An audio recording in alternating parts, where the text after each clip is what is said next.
In the year 1843, a man was born who, during his lifetime, was to have a profound effect on millions of people. His name was Russell Herman Conwell. He became a lawyer, then a newspaper editor, and finally a clergyman. One day, a group of boys came to Dr. Conwell at his church and asked him if he would be willing to instruct them in college courses.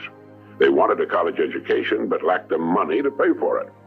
He told them that he'd do all he could, and as the boys left, a thought, an idea began to form in Dr. Conwell's mind. He asked himself, why couldn't there be a fine college for poor but deserving young men? Well, here was a great idea, and he went to work on it at once. Almost single-handedly, Dr. Conwell raised $7 million with which he founded one of the world's leading universities. And he raised the money by giving more than 6,000 lectures all over the country, and in each one of them, he told the story called Acres of Diamonds.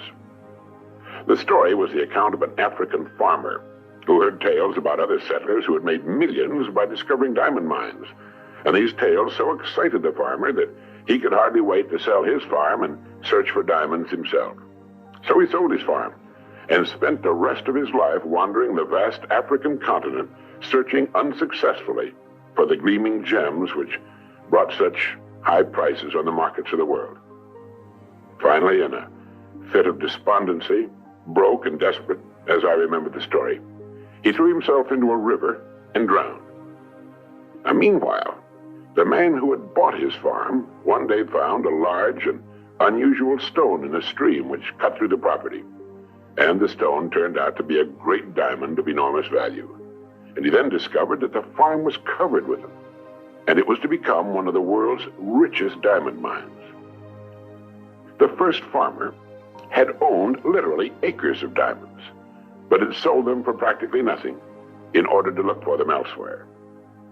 If he'd only taken the time to study and prepare himself, to learn what diamonds looked like in their rough state, and had first thoroughly explored the land he owned, he would have found the millions he sought right on his own property. The thing about this story that so profoundly affected Dr. Conwell and subsequently millions of others was the idea that each of us is, at this moment, standing in the middle of his own acres of diamonds. If we will only have the wisdom and patience to intelligently and effectively explore the work in which we're now engaged, we'll usually find that it contains the riches we seek, whether they be financial or intangible or both. There's nothing more pitiful to my mind than the person who wastes his life running from one thing to another, forever looking for the pot of gold at the end of the rainbow, and never staying with one thing long enough to find it. No matter what your goal may be, perhaps the road to it can be found in the very thing in which you're now engaged. You see, the average man believes some businesses are better than others, instead of realizing the truth that there are no bad businesses. There are just those people who don't know enough to see the opportunities in the work they're in. No matter what our work happens to be, it's our business. We're the manager. If there seems to be no future or opportunity in it, it isn't always because it's not there, but perhaps only because we can't see it. A farmer once poked a tiny pumpkin into an empty jug. The pumpkin grew until it completely filled the jug and could grow no more. When the farmer broke the glass, he had a pumpkin exactly the size and shape of the jug. If we're not careful, each of us can do a similar thing. We can mistakenly poke ourselves into jugs that limit our growth. But it is we who do the poking, not the job, not the company, nor the territory, nor the economy, nor the times. We do it. People who become outstanding at their work are those who see their work as an opportunity for growth and development, and who prepare themselves for the opportunities which surround them every day. Preparation is the key. This means becoming so good, so competent at what we're now doing, we will actually force the opportunities we seek to come our way. It takes imagination, creative imagination, to know that diamonds don't look like diamonds in their rough state, nor does a pile of iron ore look like iron or steel. Great opportunities lurk constantly in every aspect of the work in which we now find ourselves.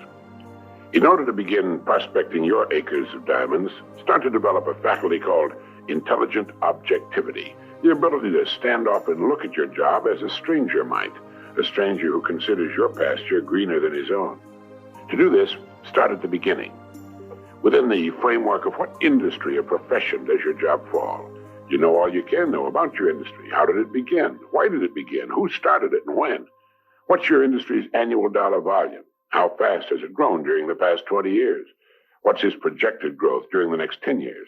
In short, start now to become a student of your industry. You'll be amazed at the results. In 5 years or less, you can become a national expert in your field. And it's the experts who write their own tickets in life. Surveys indicate that the great majority of people seem to look at their jobs as being as far as they can go, as the end of the line.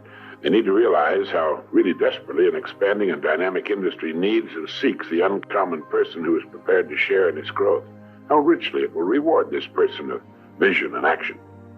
On the other hand, those who are not preparing and growing are not just standing still. In relation to their industry, they're going backwards. So ask yourself, do I know as much about my job and my industry as a good doctor or lawyer knows about his job, his profession? You should, you know. This is the attitude of the person who wants to become a professional at what he does for a living. It's far more fun, many times more rewarding and interesting, and the real pro can ride out occasional storms in the economic seas in a safe boat built of research and preparation. In order to become a professional in a world of amateurs, we need to study 3 important subjects. 1, our company and the industry in which it operates. 2, our job and perhaps the next step upward in our career. And 3, we need to study people, since successfully serving and getting along with people will determine our success or failure. These are 3 subjects on which you can gradually build a fine home library. Your bookstore clerk will help you find the right books if you will tell him what you want to know. Frequently, all you need in order to make an enormous improvement is simply a reminder of things you've known but have forgotten. Perhaps this study and research in your job, your industry, and ways of increasing your service to others sounds like a big job. Well, it is. But it's fascinating, and in the long run, it pays tremendous dividends, builds complete security, and it can be accomplished in an hour a day devoted to reading and making permanent notes. Think of ways and means by which you can increase your contribution to your company, your industry, and those whom you serve. You'll begin to notice a wonderful change in your world. For as ye sow, so shall ye reap. This applies just as much to the family as it does to the breadwinner. The minute you adopt this attitude, you've joined the top 5% of the people of the world. You've virtually removed all competition. You're creating rather than competing. You're affecting life rather than just being affected by it. You're becoming a creator and a giver to life instead of just a receiver. By taking this attitude toward your work, your company, and industry, you're automatically taking care of 2 vital parts of successful living. First, you'll find yourself becoming more interested and enthusiastic about your work and its future, and both interest and enthusiasm are contagious. And second, you're building financial security which will last a lifetime. So keep this thought in mind as often as you can on and off the job. Somewhere in your present work, there lurks an opportunity which will bring you everything you could possibly want for yourself and your family. It will not be labeled opportunity. It will be hidden in common, everyday garments, just as was the hairpin with which a man fashioned the first paperclip, or the dirty drinking glass which triggered the paper cup industry. Now, in closing, here are 12 points to remember. 1, if we'll develop the wisdom and patience to intelligently and effectively explore the work in which we're now engaged, we will very likely find it contains the riches, tangible and intangible, we seek. 2, before we go running off into what we think are greener pastures, let's realize our own pasture is probably unlimited. 3, there are no bad jobs.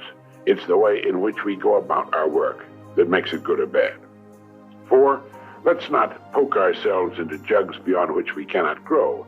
Let's avoid self-limitation. 5, only preparation can ensure our taking advantage of the opportunities which will present themselves in the future, opportunities which are around us now. Let's begin to prepare now. 6, put your imagination to work on the many ways and means of improving what you're now doing.